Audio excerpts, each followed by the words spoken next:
మూసీ ప్రక్షాళన పేరుతో ప్రజలను ఇబ్బంది పెట్టొద్దన్నారు బీజేపీ నాయకులు. బలవంతంగా పబ్లిక్ ఇండ్లను కూల్చొద్దని డిమాండ్ చేశారు. ప్రతి ఒక్కరూ ప్రభుత్వాలపైనే ఆధారపడొద్దని, స్వచ్ఛంద సేవా సంస్థలు, కుల సంఘాల సేవా కార్యక్రమాలు నిర్వహించి పేదలను ఆదుకోవాలన్నారు.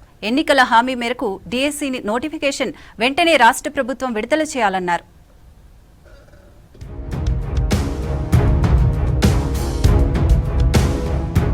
మూసీ ప్రక్షాళన పేరుతో బలవంతంగా ఇండ్ల కూల్చివేతలను రాష్ట్ర ప్రభుత్వం వెంటనే ఆపాలని డిమాండ్ చేశారు తెలంగాణ బీజేపీ చీఫ్ రామచంద్రరావు.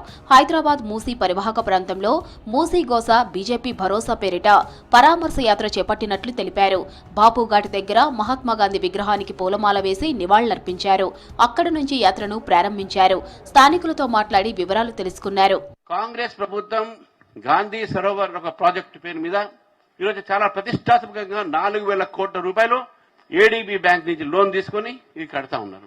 మూసీ ఏదైతే ప్రవహిస్తుందో ఈ మూసీ పక్కన ఉన్నటువంటి ఒక బఫర్ జోన్ పేరు మీద మధ్యవర్తి కుటుంబాల ఇళ్లు కూలగొట్టడం గానే, బీద వాళ్ళ ఇళ్లు కూలగొట్టడం గానే దాన్ని ఒప్పుకోం. ఈ రోజు లక్షలాది మంది ఈ మూసీ పక్కన బీద వాళ్ళు నివసిస్తున్నారు. ప్రజలు ప్రతిదానికి ప్రభుత్వాలపైన ఆధారపడొద్దన్నారు కేంద్ర మంత్రి కిషన్ రెడ్డి. స్వచ్ఛంద సేవా సంస్థలు, కుల సంఘాలు తమ వంతుగా సేవా కార్యక్రమాలు నిర్వహించి పేదలను ఆదుకోవాలని పిలుపునిచ్చారు.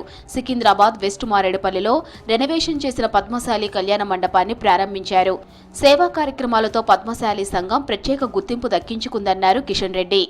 ఈ సందర్భంగా అన్ని సామాజిక వర్గాలను కూడా కోరేదొకటి, మన సామాజిక వర్గాలలో ఉన్నటువంటి పేద ప్రజలకు ప్రభుత్వం అనేక రకాల కార్యక్రమాలు చేపడుతున్నప్పటికీ కూడా ఆయా సామాజిక సంస్థలు, సామాజిక వర్గాలు కూడా ముందుకొచ్చి తమ సమాజంలో ఉన్నటువంటి వాళ్ళకు కానీ, ఆయా ప్రాంతాల్లో ఉన్నటువంటి పేద ప్రజలకు కానీ చేయూతను అందించే విషయంలో ముందుకు రావాల్సినటువంటి అవసరం.